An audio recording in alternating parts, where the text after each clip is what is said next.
Jak vyzerá cyklistický dôchodok? Ale pozerám, že lyžuješ. Tak ma uvidíš na videu. Ja tiež bicyklujem. Už to nehrotím do toho, že by som trénoval 5 hodín denne. Sa ti nechce toľko. Nie. By som bol strašne rád, keby toto bola ikona jasnej pre leto. Chceli by sme tu urobiť ako taký bike park.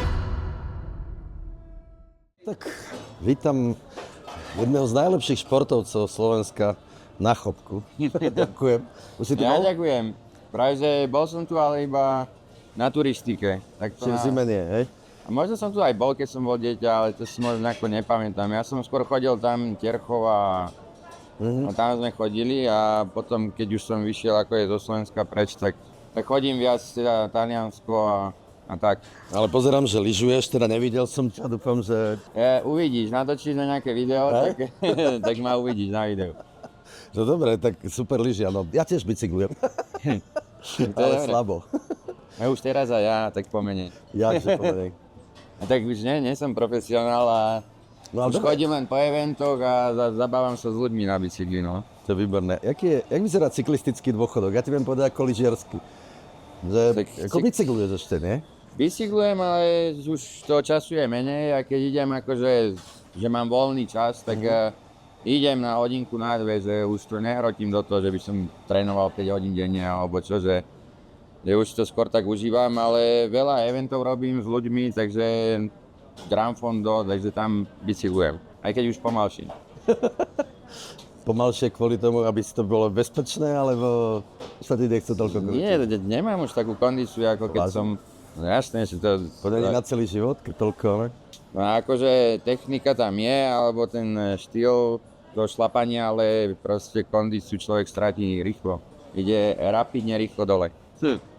No, tak pri lyžovaní my sa tak vozíme, prevážame, ako na dôchodku, lebo ja som tak, nie tak vrcholovo, ale tiež som závodne ako lyžoval, no tak u nás je to také akože vozenie sa na pohodku, no. No však je, tak asi aj, asi tak. tak. To je dobre. Dobre, tak ďakujem, Peťo Sagan. Ja by som bol strašne rád, keby toto bola ikona jasnej pre leto. Robíme preto všetko, lebo myslím si, že by sme chceli tu urobiť ako keby cyklistické trate. Troška. Je s tým problém, aj nie na našej strane, je s tým troška problém s ochrnármi. Ale ty si začínal vlastne ten Na Horákoch som začínal, na Horákoch, ne? Čiže... To ma bavilo, ale potom prišla ponuka z World Tour týmu na cestu a išiel som na cestu, no. No tak ideme na tieto horské. Myslím, že to stále stúpa celkom, aspoň čo vidím, ten dopyt je. No V jasné. Rakúsku všade je ako obrovský záujem o tieto horské bicykle. No v podstate ten downhill, alebo taký ten adrenalinovejší. Enduro a také Enduro, bike parky sa to volá. Takže že chceli by sme tu urobiť ako taký bike park, veľmi pomaly, ale no uvidíme. No tak Adam, vám to vyjde.